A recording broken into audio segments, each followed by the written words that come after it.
La séparation d'avec la mère est peut-être le plus grand défi auquel l'humain doit se confronter. Car en effet, nous pouvons ne jamais être en contact avec notre père, tandis que nous avons tous un passage obligé dans le ventre de notre mère.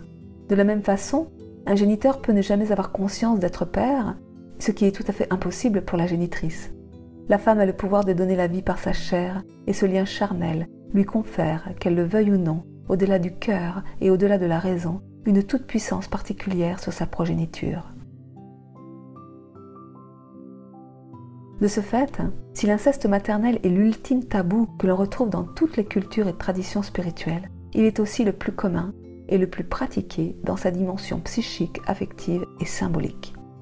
Et pour cause, diabolisées depuis des siècles par la religion, les femmes ont été dépossédées de leur sexualité, de leur désir, de leur plaisir et de leur puissance créatrice, qu'elles ont ainsi délégué et projeté sur l'homme auquel elles se sont soumises corps et âme.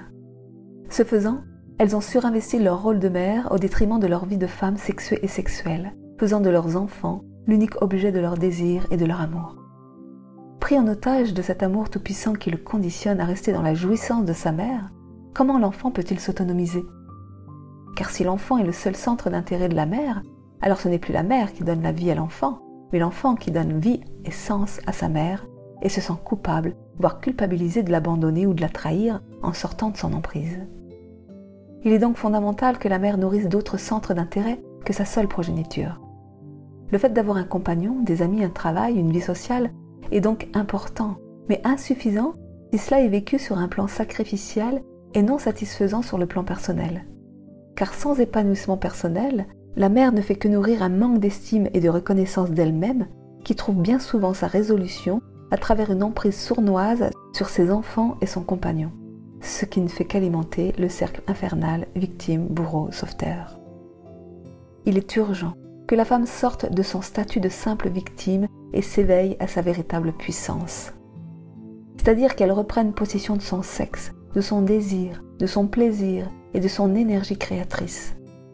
C'est en restituant la sexualité au cœur du sacré et en honorant la vie en soi que la femme fera de son corps un nid d'amour pour ses enfants et qu'elle pourra également s'épanouir socialement à partir de sa divine essence de femme. Mais cela implique d'ouvrir son cœur, de descendre dans son corps et par conséquent de lâcher le mental avec toutes les peurs que cela procure. C'est dans ce saut dans l'inconnu, en acceptant de se laisser féconder par la vie, que nous faisons l'expérience du véritable amour. Et c'est en cultivant cette relation vivante avec la vie, c'est-à-dire en acceptant de ressentir ce qu'elle nous fait éprouver à l'intérieur, que nous apprenons à nous unifier et à nous aimer de manière divine et donc sans condition. C'est ce que j'appelle l'amour sensible.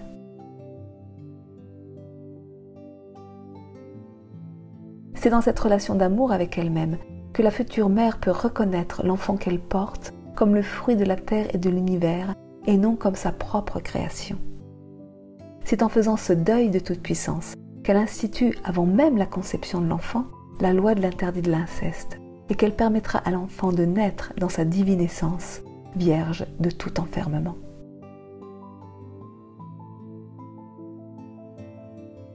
Dans cette même intention, et puisqu'il est aussi l'amant de la mère, le père a une fonction précieuse à incarner. Car lorsqu'il s'affirme dans son feu sacré, c'est-à-dire dans son désir de vie affective et d'intimité avec sa compagne, il agit en tiers séparateur. De ce fait, il permet à la mère d'épanouir une vie intime et créatrice en dehors de l'enfant, et à l'enfant de faire le deuil de la jouissance avec sa mère. Mais pour ce faire, le père doit également s'accueillir lui-même dans son propre désir et sa divine essence d'homme. Lorsque l'énergie sexuelle entre les parents est vécue non plus dans un rapport de domination, mais dans une relation vivante et sacrée, alors elle devient le feu séparateur et créateur qui permet à l'enfant de se relier à sa propre énergie créatrice et de libérer les ressources intérieures qui lui permettront d'élaborer son propre territoire intime et privé afin de s'élever dans son identité souveraine. C'est en nous enracinant dans notre puissance sexuelle et créatrice que nous intégrons notre divine essence, les lois de la vie, dont celle de l'interdit de l'inceste, et que nous sortons naturellement des schémas d'amour conditionnel, possessif et dévorateur. Autrement dit, que nous passons d'un amour horizontal à un amour vertical.